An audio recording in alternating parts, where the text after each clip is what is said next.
स्वामी मधु परमहंस जी, जिनका अद्भुत नाम लेते ही मन मधुबन बन जाता है, जिनकी वाणी सुनते ही हृदय पुलकित हो उठता है, ध्यान लगते ही आत्मा आलोकित हो परमात्मा के दर्शन करने लगती है।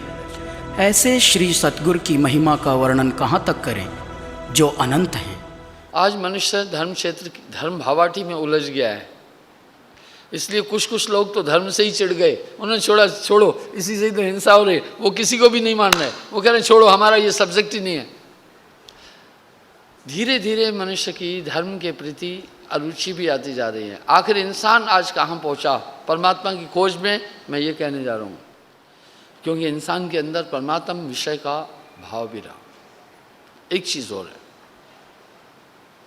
दुनिया का हर इंसान एक चीज़ चाह रहा है, चाहे वो दुनिया के किसी भी धर्म का है, अपने को जानने की कोशिश कर रहा है। संभवतः सृजन के बाद इंसान ने इस जब ब्रह्मांड को तराशा तो किसी हद तक ये आगे नहीं जा पाया होगा, क्योंकि इंसान के पास तब संसाधन नहीं थे, जरिए नहीं थे। इंसान थोड़ा थक गया होगा, सुस्ता गया होगा, और प्रारंभ में जब मनुष्य ने इस विश्व को देखा तो परमात्मा की खोज की होगी। ये खोज क्यों की? जब भी कोई हम लंबा टावर देख रहे हैं यहाँ पर, तो हम सोच रहे हैं इसको बनाने वाला कोई करोड़पति होगा, इसके पास बड़ा धन होगा। जब हम कोई गाड़ी देखते हैं, बड़ी अच्छी गाड़ी है, तो हम सोचते हैं इसका मालिक कोई पैसे वाला होगा। जब इंसान ने ब्रह्मांड को देखा तो उसने सोचा होगा इतने विशाल ब्रह्मांड का सृजन करने वाला कोई ताकतवर होगा, भाई ताकतवर होगा। ठीक है, चलो हम पहले ब्रह्मांड को देख लेते हैं कितना है। इंसान ने ब्रह्मांड की खोज शुरू की। निसंदेह मनुष्य ने ब्रह्मांड को जानने की पूरी कोशिश की, पर ये थक गया होगा। पूरब से पश्चिम चारों तरफ दौड़ते दौड़ते थक गया होगा, पर संतुष्ट नहीं हुआ। मुझे लग रहा है आज भी इंसान संतुष्ट नहीं है, आदमी संतुष्ट नहीं हुआ होगा। संभवतः जो हमारे पूर्वज हैं वो संतुष्ट नहीं हुए होंगे, उन्होंने खूब चारों दिशाओं में ढूंढा होगा। फिर कुछ लोगों ने मान्यता कर ली, भाई भगवान तो नज़र नहीं आ रहा है, ये जो पृथ्वी माता है यही परमात्मा है, इसी के पेट से निकल रही सब चीज़ें खा रहे हैं। कुछ लोगों ने संभवतः ये मान्यता बनाई होगी, भाई जल ही परमात्मा है, जल के बिना जीवन ही नहीं है, परमात्मा का बाकी स्वरूप दिखाई नहीं दे रहा है। आज भी जल को परमात्मा मानने वाले बहुत से लोग हैं। कुछ ने सोचा होगा सूर्य नारायण धरती को प्रकाश देता है, उसी से पूरी ऊर्जा है, इसलिए हम सूर्य नारायण को मानते हैं, यही परमात्मा है। कुछ ने कहा भाई पवन के बिना हम जी नहीं सकते हैं, चलो हम पवन के प्रति, पवन को ही परमात्मा। कुछ ने सोचा भाई इन सबको बनाने वाली एक ताकत है, परमात्मा है। परमात्मा के प्रति हम सबका भाव है, अदब है। क्यों?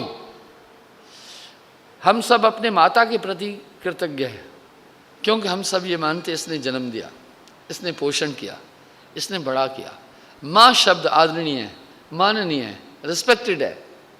इस तरह परमात्मा शब्द आदरणीय है, माननीय है, रिस्पेक्टेड है। मेरे ख्याल से संसार का हर जीवधारी परमात्मा को किसी न किसी एंगल से मान रहा है, वो ये हम उसके कृतज्ञ हैं। क्यों? क्योंकि हम देख रहे हैं हमारे जीवन का आधार परमात्मा शक्ति है, क्योंकि जो जिस धरती पर चल रहे हैं उसी ने बनाया। जो हम पानी पी रहे हैं ये जल उसी का ही है, जो हम सांस ले रहे हैं पवन उसी ने सृजित किए हैं, जिस सूर्य के प्रकाश में हम देख रहे हैं और चल रहे हैं ये सब उसका सृजन है। जो हम सांस ले रहे हैं वायु उसी ने उत्पन्न की है। इसलिए परमात्मा के प्रति हम सबका एक कृतज्ञ भाव है। स्वाभाविक हम परमात्मा को आदरणीय मान रहे हैं, सर्वशक्तिशाली मान रहे हैं, अपना संरक्षक मान रहे हैं और पूजनीय मान रहे हैं। इसलिए इंसान ने अपने अधिष्ठा को जानने की कोशिश की, इंसान ने पूरे सृजन को देखा।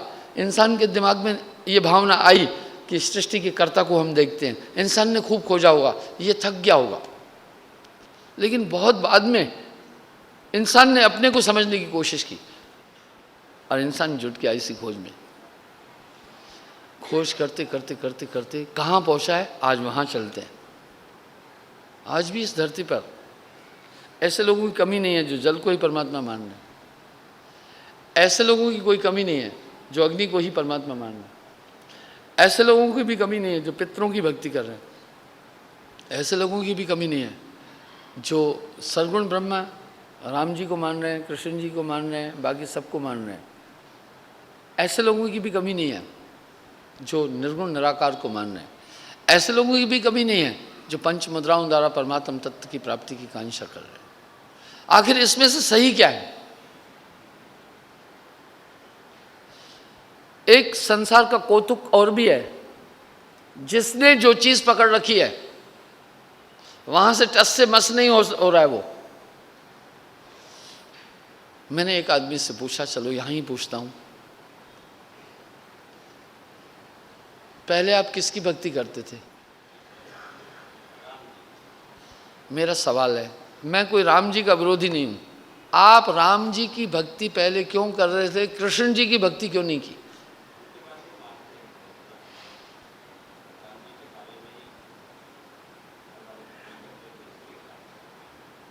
इनका उत्तर है, घर वाले भी राम जी की भक्ति कर रहे थे तो मैं भी उधर ही जुट गया। ठीक ना? इसका मतलब है हम जो भी भक्ति कर रहे हैं यहां तो देख कर रहे हैं कि बाकी वो कर रहे हैं तो हम भी कर रहे हैं वो भक्ति। ठीक है? क्या हमारी भक्ति का कोई बेस भी है क्या? तार्किक आधार भी है क्या? हाँ बेटे, पहले तुम किसकी भक्ति कर रहे थे?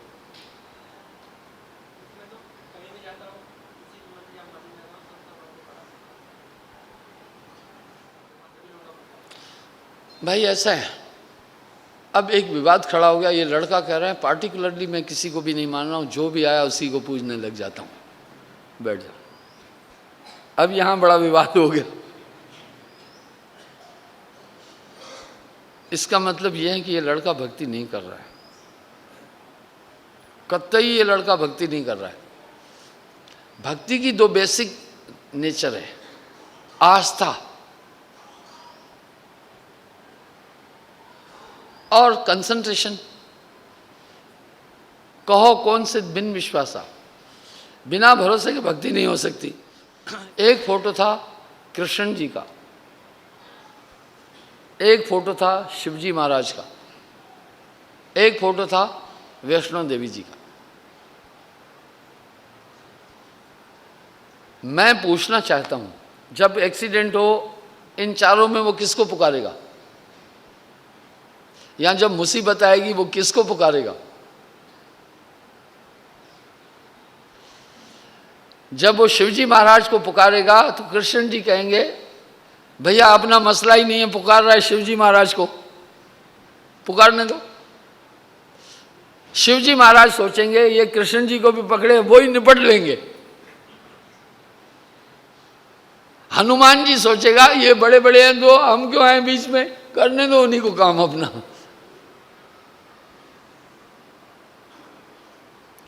किसी स्त्री से पूछें भाई तुम्हारा पति कौन है, वो कहे जो भी आदमी मिला वही हमारा पति है। तो हम आपसे पूछना चाहते हैं ये क्या हुआ नियम? ये लड़का कहीं गफलत में नजर आ रहा है मुझे। भक्ति की दो बेसिक चीजें हैं भाई, भक्ति की दो मांगे हैं। एक तो मांग है आस्था, यानी उसकी आस्था किसी में भी नहीं है।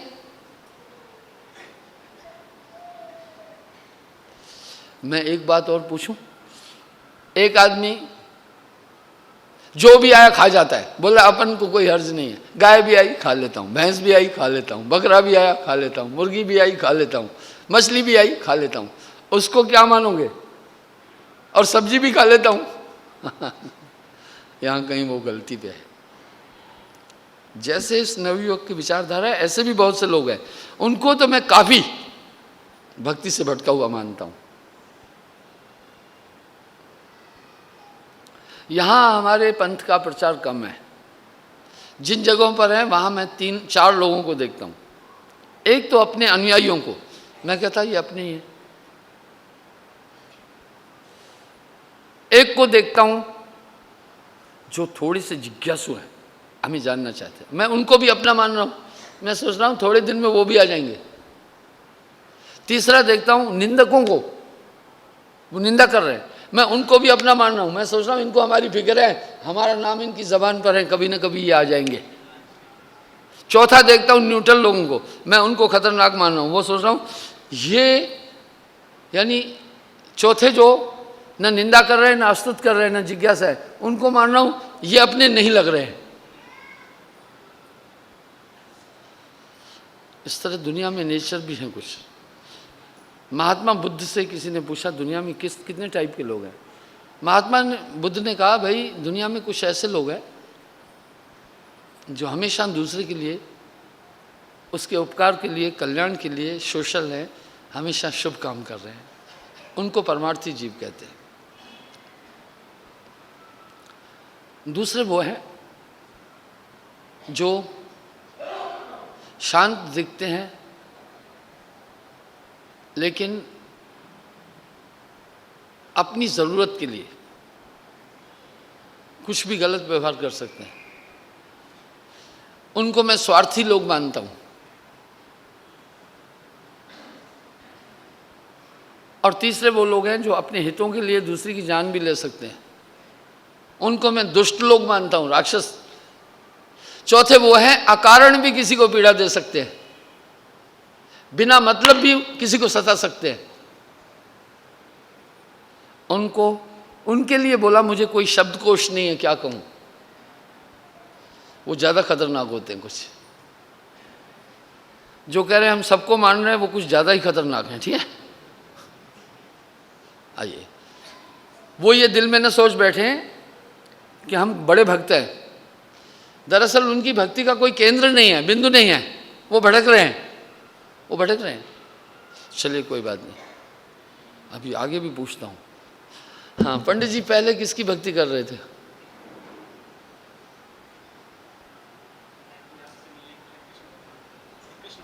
मेरा सवाल है, राम जी को मर्यादा पुरुषोत्तम कहते हैं, आखिर आपने कृष्ण जी का चुनाव किस आधार पर किया?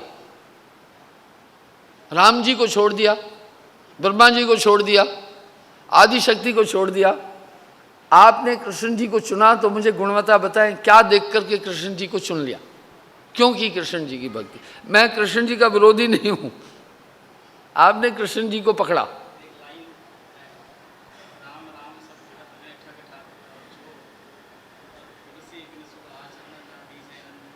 थोड़ा ऊंचा बोलें।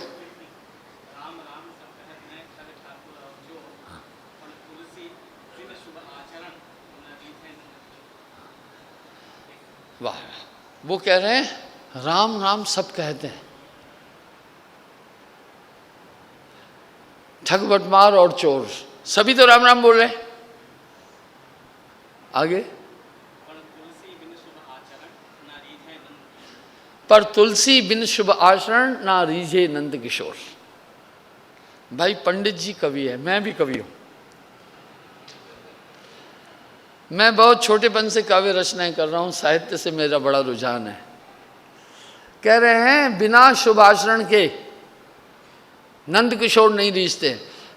जहां तक शुभ आचरण का सवाल आया, नंद किशोर जी से राम जी का आचरण बड़ा सुपर था। ठीक है, अगर आप इसी साखी पर हैं पंडित जी, आप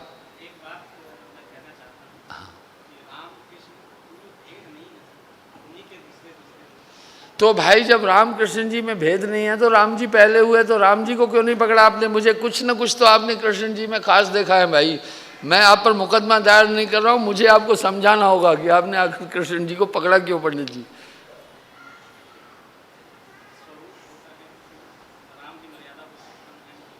बैठिए, मैं बताना चाहूँगा। मैं यहाँ किसी की निंदा करने नहीं आया। हम जज के पास पहुँचे हैं तो हमें निर्णय मानना है। हाँ, नहीं माना ऊपरी कोर्ट में अपील कर सकते हो, पर जज का निर्णय अगर ऊपरी कोर्ट ने स्टे कर दिया तो अलग बात है, नहीं तो निर्णय इम्प्लीमेंट होगा। आओ निर्णय करते हैं।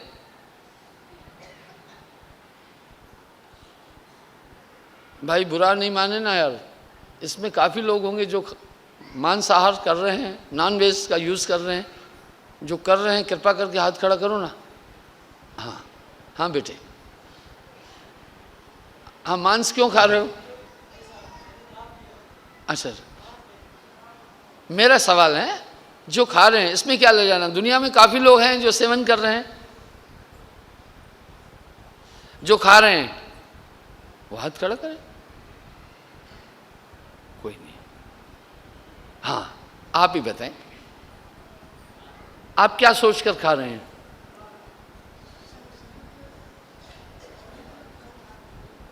हाँ भैया, मेरी वाली बात आई ना, भैया जी ये कह रहे हैं हम शरीर के लिए खा रहे हैं।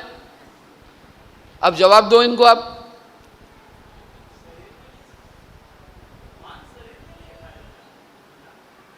ये कह रहे हैं नहीं, आप गलत हैं, ये बोल रहे हैं। ये कह रहे हैं आप बिल्कुल गलत हैं।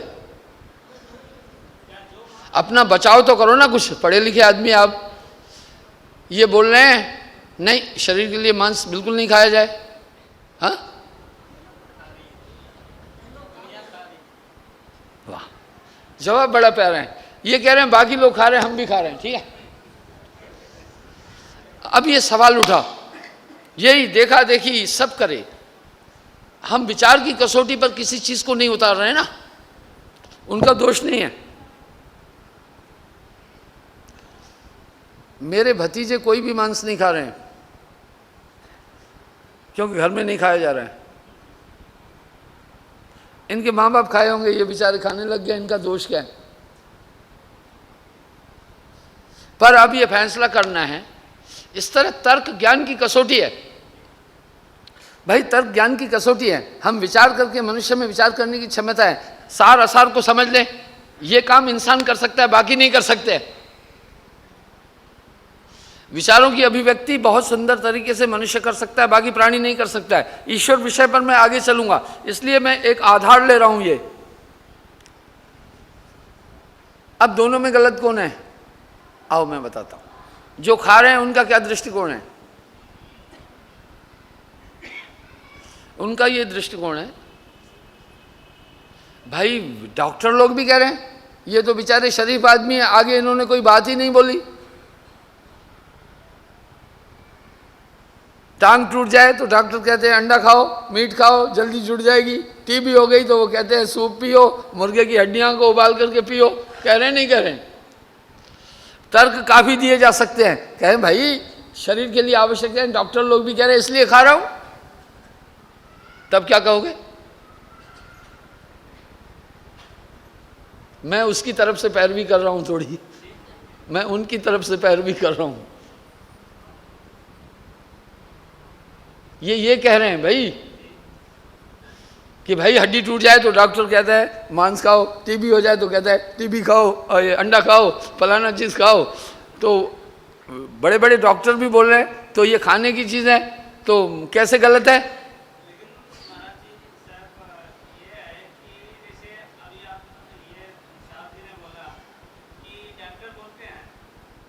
ये कह रहे हैं, डॉक्टर लोग कह रहे हैं मीट खाओ। जो तत्व हमें मीट से मिल रहा है वो सब्जी में नहीं मिल सकता क्या? दूध में नहीं मिल सकता क्या? घी में नहीं मिल सकता क्या? हमें मिल सकता है। दुनिया के अंदर सबसे दीर्घायु लोग जापानीज है, क्योंकि नॉनवेज का इस्तेमाल नहीं कर रहे। हम कह रहे हैं मीट नहीं खाओ, तो लोग हमें कह रहे हैं पिछले जमाने के, आज दुनिया मौज मस्ती कर रही है, मीट नहीं खाने के कारण से काफी लोग हमारी तरफ नहीं आ रहे हैं। ठीक है, ये समस्या है हमारी एक। हम लोगों को एटिकेट कर रहे हैं मांस नहीं खाओ।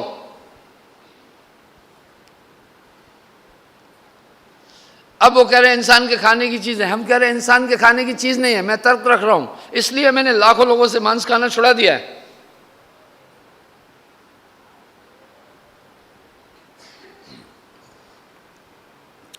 पहली बात यह है, यह अपराध है। मांस खाना एक अपराध है।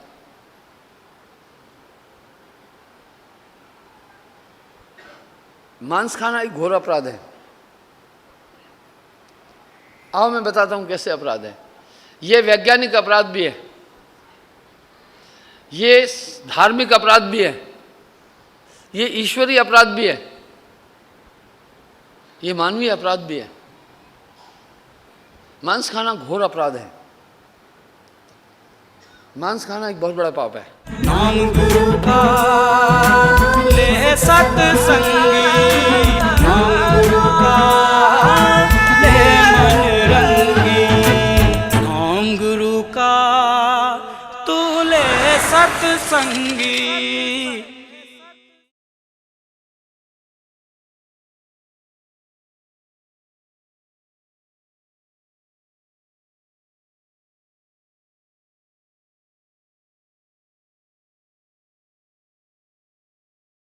स्वामी मधु परमहंस जी, जिनका अद्भुत नाम लेते ही मन मधुबन बन जाता है, जिनकी वाणी सुनते ही हृदय पुलकित हो उठता है, ध्यान लगते ही आत्मा आलोकित हो परमात्मा के दर्शन करने लगती है। ऐसे श्री सतगुरु की महिमा का वर्णन कहाँ तक करें जो अनंत हैं। मांस खाना एक घोर अपराध है। आओ मैं बताता हूँ कैसे अपराध है। ये वैज्ञानिक अपराध भी है, ये धार्मिक अपराध भी है, ये ईश्वरीय अपराध भी है, ये मानवीय अपराध भी है। मांस खाना घोर अपराध है। मांस खाना एक बहुत बड़ा पाप है। इन दोनों ने तर्क ठीक नहीं दिया, पर ये अपनी बात पर कायम है। ये पक्का मांस खाने के विरोध में है, पर अपने विचारों को ठीक से नहीं रख पा रहे हैं ना। वो अपनी जगह ठीक है, वो कह रहे भाई दुनिया खा रही है, हमने खाया तो कौन सी बड़ी बात है। अगर आप मुझसे पूछेंगे दुनिया के बारे में, मैं जब अभी यहाँ आ रहा था थोड़ी देर विश्राम किया। कल रात को मैं 2 बजे विश्राम करने के लिए पहुँचा हूँ। 2 बजे सत्संग करता रहा, लोगों ने फिर अपनी समस्याएं बोली। अभी जब मैं उठ के चल पड़ा तो दीपिका बहन जी मुझे कह रही उठे और गुरुजी चल पड़े, आप तैयार भी नहीं हुए, बाल न कंघी लगाई न कुछ। और सही बात है, मैं उठ के चल पड़ा। मैंने ये जरूरी नहीं समझा, क्या टाइम नहीं है, चलो। आप कहेंगे वाह महाराज फिर कपड़े पहन के क्यों आए, ये क्यों जरूरी समझे। मैं ये पहनना भी जरूरी नहीं समझ रहा हूं। एक महान आत्मज्ञानी गार्गी थी, वो कपड़े नहीं पहनती थी, लेडी थी, आत्मज्ञानियों में उनको गिना जाता है। तो लोग तरह तरह की बात कर रहे थे। मैं आपको बताना चाहता हूं, मैं लोगों की तरफ क्या कह रहे हैं कभी भी नहीं जाता हूं। आपको भी राय देता हूं, लोगों की तरफ कभी नहीं जाना, ठीक है। संतो ये जग बोराया, अगर मैं कहूँगा तो आप गुस्सा हो जाएंगे। जब मैं पूरी दुनिया को पागल मान रहा हूँ तो किसकी बात माने फिर हम, जब मैं पूरी दुनिया को ही पागल मान रहा हूँ। क्यों पागल मान रहा हूँ आगे बताऊँगा, पहले नाराज नहीं होना। संतो ये जग बोराया, बोराने का मतलब पागल है। संतो ये जग पागल खाना। गार्गी यंग लेडी थी, आत्मज्ञानी थी, कपड़े नहीं पहनती थी, नंगा घूमती थी।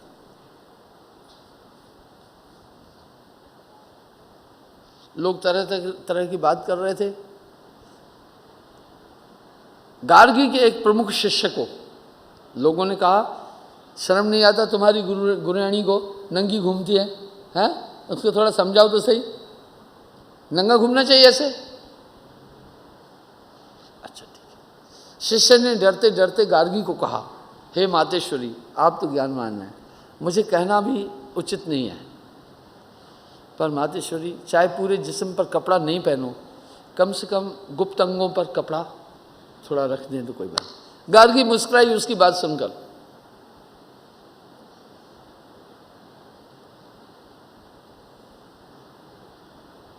बोला हे पुत्र, एक पशु के सामने अगर तुम्हें नग्न होना पड़े तो कैसा करोगे, शर्माओगे? बोला नहीं, मैं नंगा हो जाऊंगा।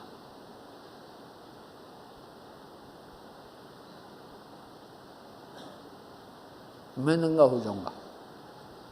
बोला बस आत्मज्ञानी मुझे आत्मरूप में देखते, शरीर में देखते ही नहीं, संसारी लोग मूर्ख हैं जो मुझे जिस्म के रूप में देख रहे हैं। अगर मलमूत्र की इंद्रियां सुंदर होती तो आदमी इनको नंगा करके घुमाना था, ठीक है, पर ये गंदी हैं, इसलिए आदमी जानता है कुछ नहीं है। ये नंगा क्यों नहीं हो रहे? एक अहंकार है, मेरी बेइज्जती हो जाएगी। वो अहंकार से आगे निकल गया, वो कह रहा कुछ भी नहीं है, पागल नहीं है वो आदमी जो बैठा हुआ है। उसने अपने एक स्थूल अहंकार को दमन कर दिया, ठीक है। आप नहीं देख रहे हो जिनके मसल्स तगड़े तगड़े हैं, यहां तक कि बनियान पहन करके घूम रहे हैं, जिसकी जांघें और टांगे हेल्दी हैं, अंडरवियर वो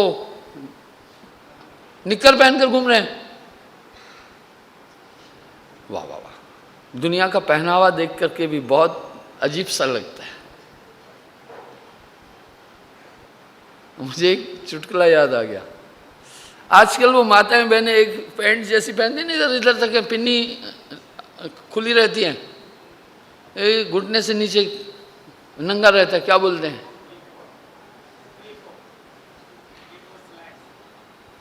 अच्छा, वो पहने घूम रही थी। यूनिवर्सिटी साइड में जम्मू में मैं गया था काम से, तो मैंने देखा, मैंने कहा अपने ड्राइवर को कहा, भाई ये लड़की ने क्या पहन रखा है? कभी कभी हम सब वो काम करते हैं अज्ञानतावश जो ठीक नहीं है हमारे लिए। वो किन के लिए? जिनकी लेग्स हेल्दी है। वो बेचारी की टांगें इतनी पतली थी, मुर्गी की तरह पतली पतली सी, और उसने वो पहना हुआ था, अपनी पूरी पूरी वीकनेस वो शो कर रही थी। उसको आइडिया नहीं था मुझे क्या करना है।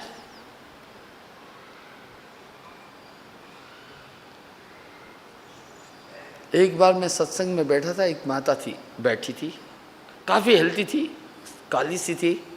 उसने इतने फास्ट का लिपस्टिक लगाई थी, इतनी फास्ट, हनुमान जी की तरह नजर आ रही मुझे हंसी आ रही है। हंसी इसलिए नहीं आ रही कि ये काली सी है, हंसी इसलिए आ रही है अपना तमाशा क्या बना रखा है।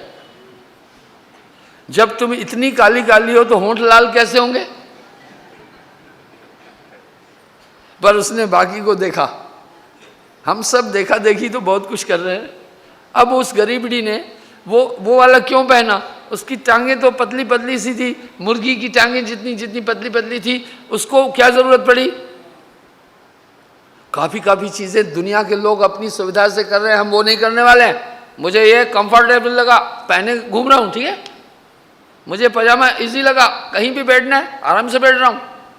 दुनिया क्या सोचते हैं, मुझे इसकी ज़रूरत नहीं है, मैं अपनी धुन में हूँ। सच ये है, ये आपके कारण से पहना हूँ, नहीं तो मुझे इसको पहनने की ज़रूरत नहीं थी, कतई नहीं थी। जब इंसान अहंकार से थोड़ा ऊंचा उठ जाता है, ये सब चीज़ें कर लेता है। वो बाबा जो नंगा बैठा हुआ है बेशर्म नहीं है। पंडित जी को कहूँ पैंट खोलो, कभी नहीं खोलने वाला है, इसको तो छोड़ दीजिए। आज ज़माना एडवांस हो गया, जो बच्चे हैं काफ़ी आगे हो गए हैं। मुझे याद है 6ठी 7वीं में पढ़ते थे, नदी से नहा के आते थे, निक्कर हाथ में, कमीज बगल में, नंगे दौड़ते दौड़ते, और माँ आकर के वो बागी पहनाती थी तेल तूल लगा करके। आज 7वीं 6ठी का बच्चा नंगा जाए को, मैं अपने भतीजे की बात बताता हूँ। एक अनाम इलास्टिक की उसने निक्कर पहनी थी, छोटा सा था, तो वो इलास्टिक ढीली हो गई, उसकी निक्कर हिप्स पर आ गई। 3-4 साल का था हार्डली। तो एक लड़की ने जैसे वो झुका तो उसके आधे हिप्स दिखे। लड़की ने थोड़ी शरारत की, थोड़ी सी निक्कर नीचे खींची, वो उठा, इतना गुस्सा हुआ, किक उसकी तरफ किया, अभी लात मारूंगा, यानी मेरी इज्जत आबरू खराब कर दी। मैं कहा वाह वाह वाह, जमाना एडवांस हो गया है, 3-4 साल के बच्चे को पता चल रहा है इज्जत आबरू खराब हो गई। एक हम थे 7वीं 8वीं में पढ़ रहे, हमें पता ही नहीं था क्या मामला है, दौड़े जा रहे थे, ठीक है।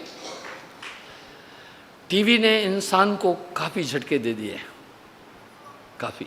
आइए तो बंदो, मैं मांस पर बात कर रहा था। अब मुकदमा आ गया कि भाई मांस, वो भैया जी कह रहे खाओ पियो, चश्मे वाले कह रहे दुनिया खा रही, हमने खाया, कौन सा जुल्म किया। ये कह रहे हैं ये कोई इंसान के खाने की चीज़ है, फैसला करना होगा। थोड़ी देर में जज हो जाता हूँ।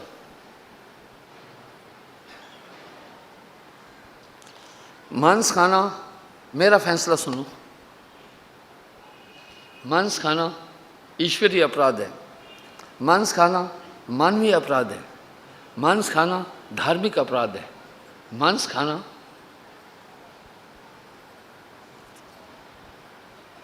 वैज्ञानिक अपराध है। ये मांस खाना इतना बड़ा अपराध है, इंसान को नहीं खाना है।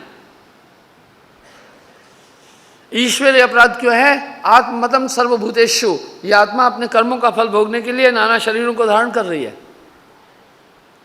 इसलिए हमें किसी भी जीव को पीड़ा नहीं देना है। जब भी हम मांस खाएंगे उसको काट देंगे, ठीक है, तभी हम मांस खाएंगे ना, उसकी जान लेकर के। और ये जीवन आत्मा जिस शरीर में, वहीं इसको मान्य मान रही है। जिस उपासना में मांसाहार वर्जित नहीं, उसको भक्ति नहीं समझना, हिंसा समझना। भक्ति में एक कोमल हृदय चाहिए। ये माताएं क्यों रो पड़ती हैं जल्दी? कोई बात हुई? पुष्पा बहन जी, प्रोफेसर हो, मैं किसी से भी सवाल अपमान करने के लिए नहीं पूछ रहा हूँ। कोई ट्यूटर का या कोई क्यूज का क्लास थोड़ी लगा है। इसलिए नारी भाव प्रधान क्यों है? इसको बच्चे को प्यार देना है। एक नन्हे बच्चे को प्रेम की जरूरत है, इसलिए इसका स्नायु मंडल ऐसा प्रकृति ने बनाया कि ये प्रेम दे। कोमल हृदय है, अपराध नहीं कर पाती है, इसलिए रो पड़ती। लेकिन इस पुरुष प्रधान समाज में पुरुष का वर्चस्व अधिक है, नारी अपर हैंड नहीं है, दबी है। अभी सवाल उठ रहे थे संसद में 33% सीटें स्त्री को दी जाए। मैं कहता हूं अगर 100% भी दी जाएंगी, ये दबी रहेगी, दबी रहेगी।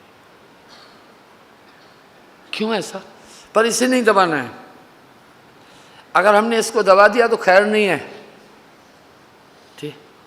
क्योंकि ये हमारी प्रथम गुरु है, पोषक है, इसी से जन्म लिया है।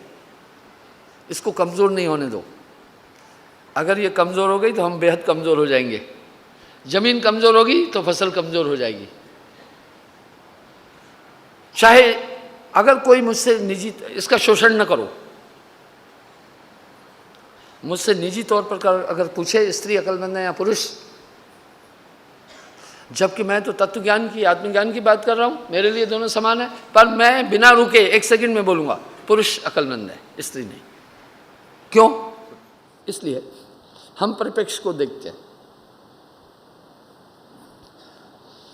जहाँ तक अगर आप मुझे हजारों तर्क देंगे, पढ़ाई लिखाई में स्त्री आगे है,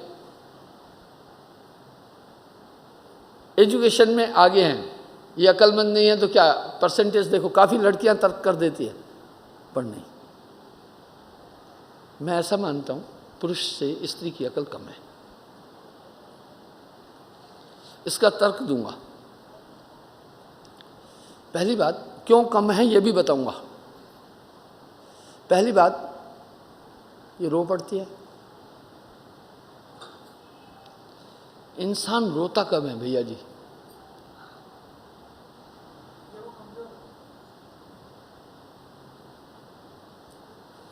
माताएं अधिक रोती, आदमी जल्दी नहीं रोता है, कमजोर होने से। इंसान कब रोता है मैं बताता हूं। रोना स्त्री का नेचर है, रोना स्त्री का पेशा है। विठल जी, पुष्पा बहन जी रोती है नहीं रोती है? प्रोफेसर है, मैं बताऊंगा क्या मतलब है। इसलिए इसके रोने को नाटक नहीं समझना। कभी कभी जब रोए आदमी मारने लग जाता है, क्यों रो रही है? नहीं, ऐसा नहीं करना, समझाऊंगा। इंसान रोता तब है जब हमारा ब्रेन किसी सॉल्यूशन को नहीं ढूंढ पाता है, जब कोई हल नहीं निकाल पाते तो रोता है। उदाहरण के लिए अगर पता चल जाए घर में एक्सीडेंट हुआ, पंडित जी क्या करेगा पता है? कैसे हॉस्पिटल पहुंचाऊं, कैसे क्या करूं? पंडित नहीं, रोने बैठ जाएगी। पंडित जी तो एम्बुलेंस ढूंढेगा, कैसे वहां पहुंचे, कैसे क्या चीज करें, सॉल्यूशन। पंडित नहीं, रोने बैठ जाएगी। ओ भाई, रोने से काम चलेगा क्या? क्यों रोने लग गई? क्योंकि ब्रेन ने सॉल्यूशन नहीं निकाला जल्दी से। इसका मतलब है नारी में निर्णय लेने की क्षमता कम है, ठीक है? निर्णय लेने की क्षमता कम है। पर ऐसा नहीं कि सब बुद्धू हैं। पर एक बात, माताएं, मैंने बुरा नहीं मानना, मैं आपके विपक्ष में नहीं हूं। स्त्री अक्लमंद ज्यादा बनती है। क्यों? ऐसा क्यों? मैं माताओं बहनों को राय दूंगा, नहीं बनो अक्लमंद, सहज रहो। आपका ममता ही आदरणीय है, पूजनीय है। आप अक्लमंद नहीं बनो। आपका अक्लमंद बनना ठीक वैसे ही लगेगा जैसे नशा करने वाला बार बार एक बात बोलता है, नशे में मत समझना। अब एक सवाल उठा, तुम ये क्यों बोल रहे हो? क्योंकि उसको खुद शक है कि मैं नशे में हूं, इसलिए वो बार बार बोलता है मुझे नशे में नहीं समझना, मुझे नशे में नहीं समझना। स्त्री बार बार बोलती है बेवकूफ नहीं समझना, बेवकूफ नहीं समझना। क्यों बोल रहे हो बेवकूफ नहीं समझना? सुनो, कहीं शंका है थोड़ी सी, ये क्यों है सुनना, मैं सिद्ध कर रहा हूं। एक तो इसमें भय है, पहला ये रोती है, दूसरा इसमें भय है, तीसरा जिद करती है। हठ इंसान कब करता है? इसलिए स्त्री हठ माना हुआ है, बाल हठ माना हुआ है। तीसरा जल्दी मान जाती है।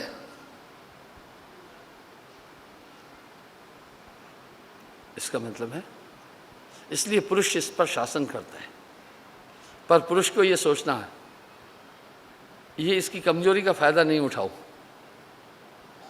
हमारा धर्म है इसको संरक्षण दे, इसी ने हमें जन्म दिया। नारी निंदा ना करो, नारी नर की खान, नारी से पैदा हुए ध्रुव प्रहलाद समान। इसलिए निर्णय नहीं ले पाती है, ठीक है, और भयभीत है, भय करती है, इसको डर है। तीसरा रो पड़ती है, ये चीजें सिद्ध कर रही है कि थोड़ी सी वीकनेस है। चौथा हट करती है, जल्दी मान जाती है, बालवत है। दो तमाचे भी अगर आपने लगाए हैं ना, बाद में थोड़ा स्नेह कर दो ना, भूल जाती है। जैसे बच्चे देखो मारपीट करते हैं, गाली गलौज करते हैं, थोड़ा भाव स्नेह दो, भूल जाते हैं। अब एक सवाल उठा, ये अकल कम क्यों है? आओ मैं बताऊंगा। ये इसकी अकल कम है हम लोगों के कारण। जब एक लड़की अकलमंद हो सकती है स्त्री नहीं, तो क्या स्त्री बिल्कुल बेवकूफ है? नहीं नहीं नहीं, ऐसा भी नहीं कह रहा हूं। कुछ कुछ ब्रेन से बोल्ड है, पर मैक्सिमम क्यों? जिस समय मां बालक को जन्म देती है उधर पीड़ा होती है, भयंकर पीड़ा होती है। उस समय मस्तिष्क की कोशिकाओं में ब्लास्ट होता है। कोई कोई कह रहा है दर्द से सर फटा जा रहा है। दर्द से सर क्यों फटा जा रहा है? क्योंकि दर्द को बैलेंस करती है हमारी कोशिकाएं, उनमें ब्लास्टिंग शुरू होता है, टूटने लगती है। इसलिए जिस समय स्त्री बालक को जन्म देती है उसकी अकल खत्म हो जाती है, यानी उस पर बहुत बड़े झटके पड़ते हैं, उसका सौंदर्य खत्म हो जाता है, उसकी सेहत खत्म हो जाती है। हमको जन्म देने में उसको बहुत कुछ खोना पड़ता है, ठीक है। इसलिए अगर वो कम अकलमंद है, इसका बैकग्राउंड हम सब हैं, हम सब हैं, हमारी वजह से कम अकल है। कभी देखना जिस स्त्री को बच्चे नहीं, कितनी डेंजर होगी, कितनी बोल्ड होगी, कितनी लड़ाकी होगी, कितनी तौबा तौबा हो जाएगी, ठीक है आदमी की।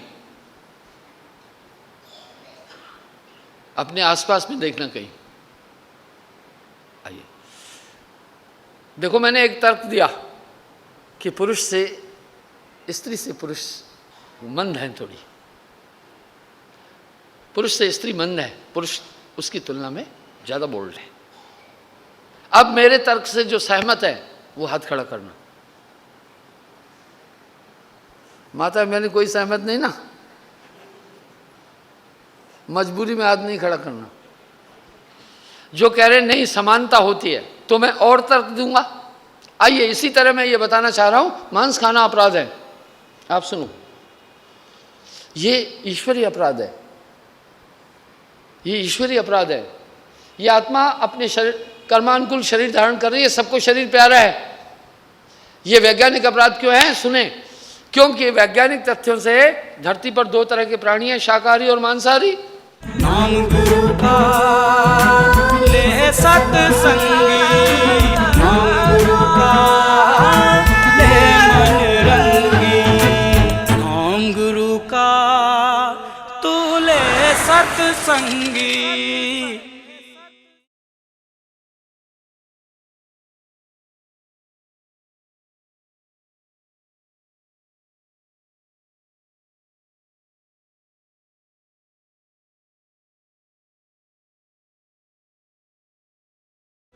स्वामी मधु परमहंस जी, जिनका अद्भुत नाम लेते ही मन मधुबन बन जाता है, जिनकी वाणी सुनते ही हृदय पुलकित हो उठता है, ध्यान लगते ही आत्मा आलोकित हो परमात्मा के दर्शन करने लगती है।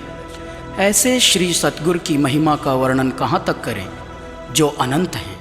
ये आत्मा अपने शरीर कर्मानुकूल शरीर धारण कर रही है, सबको शरीर प्यारा है। ये वैज्ञानिक अपराध क्यों है? सुने।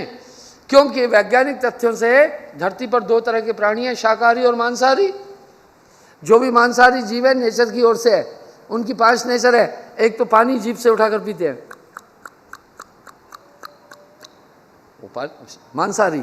दूसरा, आंखों में इंफ्रारेड सिस्टम है, रात को वो डार्क ब्लाइंड नहीं है, अंधकार को में भी देख सकते हैं, ये कुदरत की ओर से। तीसरा, नाखून बाल पेन की तरह, ताकि अपने शिकार को नोच करके खींच सके और खा ले। विश्व का बैलेंस कंप्लीट करने के लिए प्रकृति ने मांसाहारी जीव भी दिए। आपका ये काम नहीं है, ठीक है? ये आपको शोभा नहीं दे रहा है। चौथा, उनके दांत भी डॉग टीथ, नुकीले हैं, तेज है। 5वां, उनमें पॉइजन है, जैसे शेर, बिल्ली, कुत्ता, लकड़बग्घा, तेंदुआ, चीता, बघियाल, सियार, नेवला, बिल्ली आदि, ये सब मांसाहारी श्रेणी के लोग हैं। पानी जीभ से उठाकर पीते हैं, ये वनस्पति नहीं खाते हैं। कभी आपने नहीं देखा होगा शेर किसी की गोभी काट करके भग रहा हो, कभी नहीं देखा होगा बिल्ली किसी का बैगन तोड़ करके खा रही हो बैठ बैठ करके, कभी नहीं देखा होगा कुत्ता किसी का आलू खोद करके खा रहा हो। आपने कभी नहीं देखा होगा कि किसी चीते ने किसी की बाड़ी धान की फसल खा करके भग गया हो। नहीं खा रहे वो ये जानते हैं हमारा आहार, उनका स्नायु मंडल दूसरे टाइप का है, मांसाहारी टाइप का है। इसी तरह शाकाहारी जीवों की 5 पहचान है मेरे भाइयों। पानी निगल कर पीते हैं, जैसे गाय, भैंस, घोड़ा, गधा, हिरन, खरगोश, बंदर। दूसरा, वो डार्क ब्लाइंड है, अंधेरे में नहीं देख सकते हैं। बिल्ली तो देख लेती, आदमी नहीं देख सकता है। आदमी भी डार्क ब्लाइंड है, आदमी भी पानी निगल कर पी रहा है। और दूसरा, उसका डार्क ब्लाइंड है, अंधकार में नहीं देख पा रहा है। तीसरा, शाकाहारी जीवों के दांत चौड़े होंगे, गाय, भैंस, बकरी आदि। नाखून भी चौड़े होंगे। 5वां, पॉइजन नहीं होगा। उदाहरण के लिए भैंस, गाय, घोड़ा, गधा, खरगोश, हिरन आदि। कभी देखा क्या भैंस ने किसी की मुर्गी पकड़ ली हो, चप चप चप चप करके खा रही हो? कभी देखा क्या गाय किसी के अंडे की ट्रे में मुंह डाल करके चप चप करके अंडा खा रही हो? कभी नहीं। कभी देखा बंदर किसी चिड़िया को छील करके खा रहा है? नहीं खा रहे।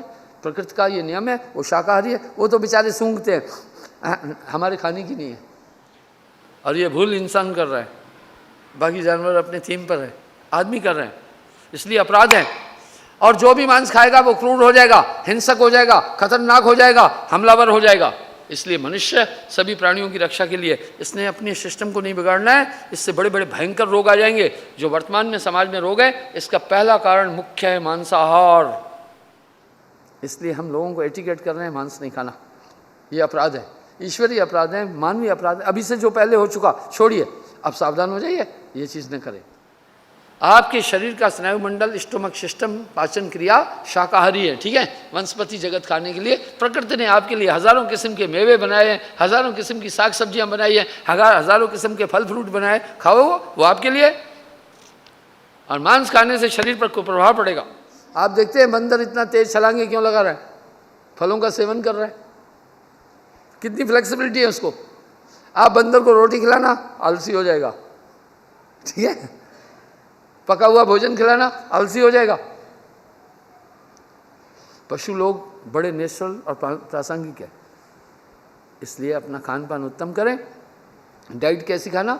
एक तो शाकाहारी 33% उसमें फल खाना, 33% साग सब्जियां खाना, मजबूरी में 33% अनाज खाना। ज़्यादा अनाज मत खाना, आलसी बन जाओगे, ठीक है? बंदर देखते हो 4 कलाबाजी खाता रहता है। एक्सपेरिमेंटल करना, बंदर को रोटी खिलाते रहना, थोड़े दिन में सुस्त बैठा रहेगा आपकी तरह। अनाज का नशा है। इसलिए अपना आहार ठीक रखना। मांस कतई नहीं खाना है, अपराध है, ये बहुत बड़ा अपराध है। बंधुओं, आगे चलते हैं हम ईश्वरीय मान्यताओं की तरफ। मैंने आपसे एक बात उठाई थी जिसने जो भी थीम पकड़ी हुई है किसी भी कीमत में उस चीज़ को कभी भी नहीं छोड़ना चाहता है। जिस चीज़ को इंसान ने पकड़ा हुआ है किसी भी कीमत में नहीं छोड़ना चाहता है। आखिर पूजनीय कौन है फिर? पंडित जी कह रहे थे कृष्ण जी महाराज, हम कृष्ण जी के विरोधी नहीं, कोई मैं जरासंध भी नहीं हूँ, शिशुपाल भी नहीं हूँ, कंस भी नहीं हूँ, कृष्ण जी से साड़ी कोई दुश्मनी नहीं है। पर आइए अगर साहब की वाणी की तरफ चलेंगे तो एक बात मिलती है। साहब वाणी में कह रहे हैं देव चरित्र कहूँ मैं भाई तुम्हें कहूँ समझाए। कई निर्णय गलत हुए,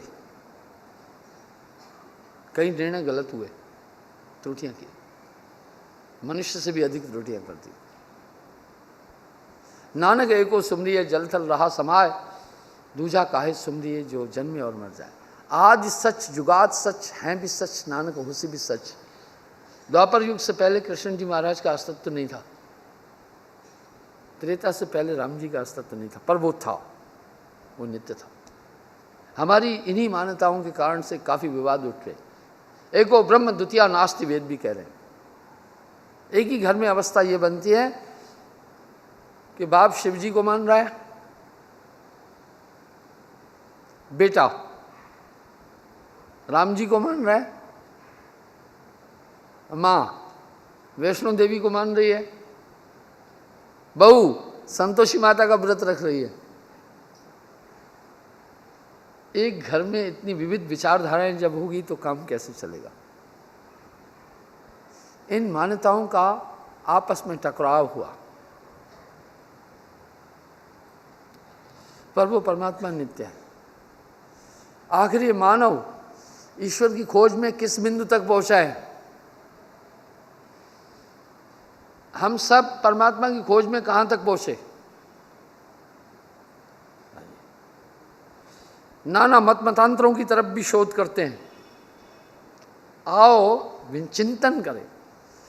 कबीर साहब ने अपनी हर वाणी में कहा, कहत कबीर सुनो भाई साधो, कहा पहले सुनो फिर कहा साधो, चिंतन करो, विचार करो। मेरा विषय है परमात्मा की तरफ कैसे चले, हम मुक्ति कैसे प्राप्त करें। कुछ लोग कह रहे हैं मोक्ष की आवश्यकता नहीं है, पर हम चिंतन करते हैं क्या हम सबको मोक्ष की जरूरत है? निसंदेह हम सबको मोक्ष की नितांत आवश्यकता है। जीवन का बहुमूल्य समय व्यतीत होता जा रहा है। क्या आवश्यकता है हम सबको मोक्ष की? क्या हम बंधे हैं क्या? पक्का दुनिया के सभी धर्मों की तरफ चलना,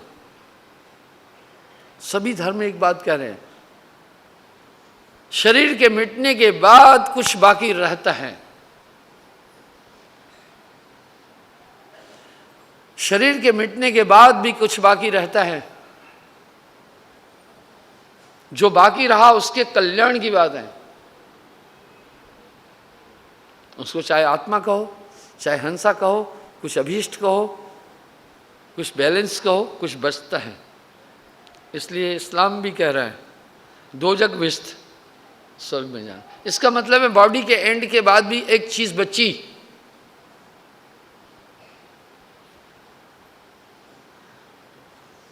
हिंदू भी कह रहे हैं आत्मा अमर है, ईसाई भी कह रहे हैं हेवन एंड हेल, स्वर्ग का राज्य उनका है जो उदार हृदय। इसका मतलब है मरने के बाद कुछ बाकी रहता है, जो कहीं जाना चाहता है वो भटक रहा है। यही बात वासुदेव कृष्ण ने गीता में कही, हे अर्जुन, जिस तरह मनुष्य अपने पुराने वस्त्रों को त्याग कर नवीन वस्त्रों को धारण करता है, इसी तरह आत्मा कर्मानुकूल एक शरीर को त्याग करके कर्मानुकूल दूसरे शरीर को धारण करती है। इसका मतलब है हमें शरीर जो मिलता है कर्मों के अनुसार मिलता है। हम सब शरीर कर्मानुकूल प्राप्त कर रहे हैं। जो चीज बैलेंस बची वो कैसी है, यहीं पर बात करूंगा अब। पहली बात ये आई कि कुछ बाकी बचता है।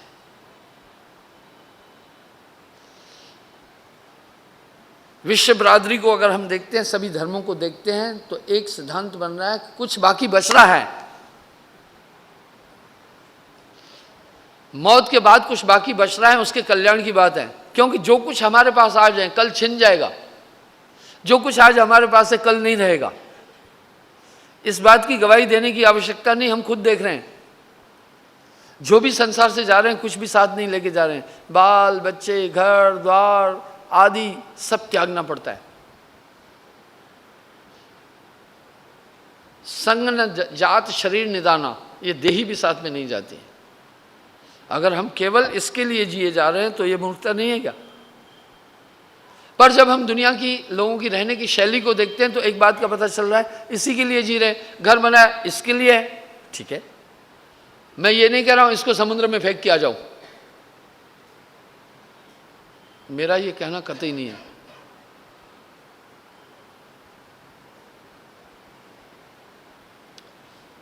जो रुपए पैसे कमा रहे हैं इसकी जरूरतों के लिए, जो ब्याह शादी की या शरीर और इंद्रियों की आवश्यकता के लिए, जो खेती बाड़ी कर रहे हैं, अनाज आदि उत्पन्न कर रहे हैं, ये भी इसकी जरूरत है। इस शरीर की आवश्यकताओं को पूरा करने के लिए विविध प्रकार के कर्म किए जा रहे हैं। मोहम्मद अत्ता ने जो वर्ल्ड ट्रेड सेंटर पर हमला किया, $10 लाख अलकायदा ने उसको दिए थे पहले, तब जाकर वर्ल्ड ट्रेड सेंटर में उसने प्लेन को इंटैक्ट किया था। यानी ये भी उसने अपनी आवश्यकता के लिए किया। पहले उसको वो अमाउंट मिला, अपने परिवार को दिया है मोहम्मद अत्ता ने, तब जाकर के ब्लास्ट किया उसने। यानी इंसान अपने शरीर की आवश्यकताओं को पूरा करने के लिए विविध प्रकार के संसाधनों को अपना रहा है। कोई चोरी कर रहा है, कोई सट्टेबाजी कर रहा है, कोई जुआ खेल रहा है, कोई हिंसा कर रहा है, कोई हत्या कर रहा है, कोई देह व्यापार कर रहा है, कोई कुछ कर रहा है, कोई कुछ कर रहा है। यानी हम सब ने यही तो मान लिया है ना कि शरीर की आवश्यकताएं जीवन की सर्वोपरि आवश्यकताएं, आत्मा के प्रति हम अनदेखी कर रहे हैं। यहाँ हमें सोचना नहीं होगा कि इस आत्म तत्व के लिए भी सोचें। जब इसके खत्म होने के बाद ये तो खत्म हो जाएगा, कुछ बाकी रहता है वही हम है, कुछ बाकी रह रहा है, और जो बाकी रह रहा है वो इन किए हुए कर्मों का फल भोगने जा रहा है। इसका मतलब है कर्म क्षेत्र इस शरीर की आवश्यकताओं की पूर्ति के लिए है। तो हम एक वास्तविक जीवन नहीं जी रहे हैं, फिर हम चिंतन क्यों नहीं कर रहे? मेरा एक सवाल है,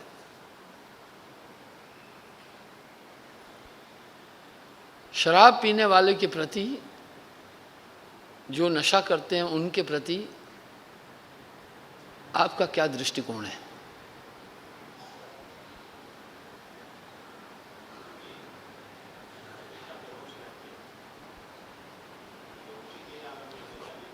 हाँ? कुछ लोग कह रहे हैं, ये कह रहे बेहोशी वाला आलम है।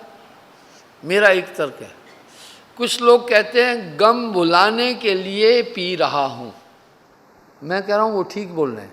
एक थोड़े से शब्द की थोड़ी सी गलती हो रही है बीच में। भुलाने की जगह बुलाना लिख दो, बस काम बन जाएगा। गम भुलाने के लिए पी रहा हूं, वो जो भुलाना है उसमें छोटा ऊ की मात्रा आ रही है। भय की जगह ब कर दो, सिर्फ ब बंदर वाला।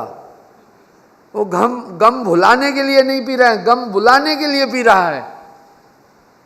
यार ये क्या चीज़ है जिसके पीने से इंसान पागल हो जाता है, कहीं नाली में गिर जाता है, कहीं उल्टी आड़ी टेढ़ी बातें करता है। ये कैसी मूर्खता है, पैसा देख करके पागल बनना, और ये गम बुला रहा है। इंसान ऐसा क्यों कर रहा है? ये भी देखा उसने किसी शराबी को मस्ती में झूम रहा है, वो मस्ती हस्ती नहीं है, मुसीबत में है वो। देखा देखी सब करे भोर भोर भय प्रभु नाम। मैं यूं कह रहा हूं, इसी तरह जो हम सांसारिक जीवन जी रहे हैं ये भी शराबी की तरह हैं, पर शराब पीने वाले को पता नहीं चल रहा है कि मैं कुछ अनुचित कर रहा हूं। जो जीवन दुनिया जी रही है ये भी शराबी और नशे वाला जीवन है। ये बिल्कुल वर्स्ट लाइफ है जो हम केवल इस शरीर के लिए जी रहे हैं, आत्मा के लिए कभी नहीं सोच रहे हैं। जब एक बात तय है, आखिर ये तन खाक मिलेगा, इसने मिट्टी में मिलना है, तो इसके लिए रात दिन क्यों लगे हुए हैं? जिसके लिए हमारा नाता है उसके लिए हम कभी सोच ही नहीं रख रहे हैं, उस आत्मा के लिए हम बिल्कुल असहिष्णु हैं। इसका मतलब है इंसान बहुत देर बाद अपनी तरफ पलटा है। इंसान अपनी तरफ पलटा, इंसान ने अपने को समझने की कोशिश की। आइए आत्म तत्व की तरफ चलते हैं। इसका मतलब है हमारे पूर्वजों ने बड़ी देर बाद अपने को जानने की कोशिश की। ईश्वरीय जिज्ञासा मनुष्य में कायम रही है, इसलिए नाना मत मतांतरों का सृजन हुआ। आओ देखिए हम कहाँ पहुंचे। आज धरती का मनुष्य परमात्मा की तलाश में किस बिंदुओं को छू रहा है।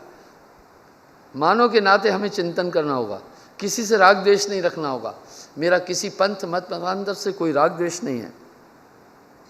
इंसान ने ये काफ़ी, डॉक्टर सैमूर के अनुसार 450 करोड़ साल हुए दुनिया को बनाए, पर मैं आपको बताता हूँ दुनिया को बने कितने हुए टाइम। डॉक्टर सैमूर ने तत्व देख करके आइडिया लगाया। जैसे ये बिल्डिंग देख करके, इसके मटेरियल को देख करके आइडिया लगता है कि ये बिल्डिंग कम से कम 10 साल पुरानी होनी चाहिए, कम से कम 10 साल, इससे ज़्यादा हो सकता है, कम नहीं। डॉक्टर सैमूर ने इस तरह तत्वों को देख करके आइडिया लगाया। 450 करोड़ साल हुए धरती को बने, पर मैं आपको बताता हूँ 4 असंख्य युग हुए, यानी अनंत करोड़ों साल, 1 करोड़ नहीं, करोड़ करोड़ों साल हुए इस सृष्टि के क्रम को। 17 चौकड़ी असंख्य युग का शासन दिया गया है निरंजन को, इसलिए बहुत लंबे टाइम से दुनिया बनी हुई है। अनंत बार महाप्रलय हुई है, इसमें शास्त्रों में भी आया है। इस सौरमंडल में एक ब्रह्मांड नहीं, कोटि ब्रह्मांडा का तू मालिक। नानक देव जी भी कह रहे करोड़ों ब्रह्मांड मैंने देखे हैं, और सच मानना मैंने भी करोड़ों ब्रह्मांड देखे हैं।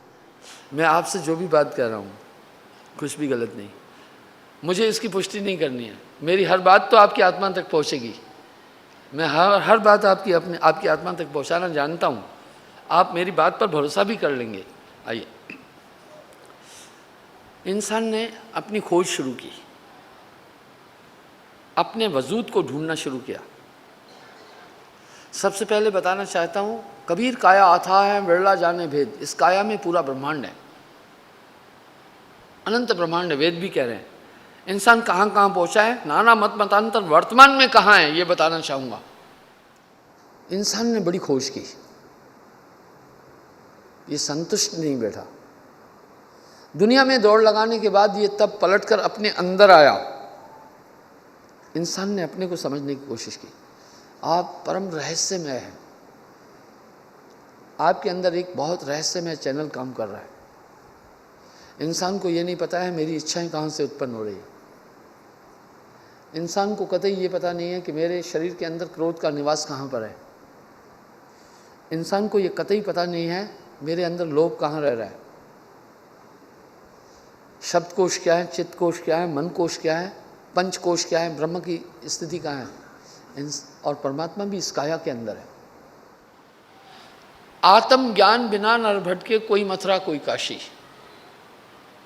जहाँ तक तीर्थों का सवाल है, मैंने भारत के जितने तीर्थों का भ्रमण किया कोई नहीं कर सकेगा। थोड़ा अपने तीर्थ यात्राओं के विषय में बोलूँगा। मैं एक किताब लिख रहा हूँ, मेरी आध्यात्मिक यात्राएं, मेरी आंतरिक यात्राएं, स्पिरिचुअल जर्नीज पर। मैं उत्तर से चलता हूँ, अमरनाथ यात्रा, वैष्णो देवी, शुद्ध महादेव, जम्मू कश्मीर की जितनी भी धार्मिक स्थान है मैंने उनकी पूरी यात्रा की। हिमाचल प्रदेश में चारों देवियों की यात्राएं, सभी धर्म स्थान वहाँ देखे। पंजाब में गोल्डन टेम्पल, हिंदुओं के बाकी स्थान, कुरुक्षेत्र आदि। मध्य प्रदेश के धर्म स्थान पचमढ़ी, उज्जैनी आदि। यूपी के धर्म स्थान इलाहाबाद, पटना, वाराणसी, हरिद्वार, अयोध्या जी आदि। दक्षिण भारत के धर्म स्थान मैक्सिमम मैंने भ्रमण किए। राजस्थान के धर्म स्थान मैंने भ्रमण किए, वहाँ जाता भी हूँ। रामेश्वरम आदि, गुरुवायूर टेम्पल और शबरीमला, भगवान अय्यप्पन स्वामी का भी यात्रा मैंने की। नाम गुरु का ले सत्संगी, नाम गुरु का ले मन रंगी। नाम गुरु का तू ले सत्संगी,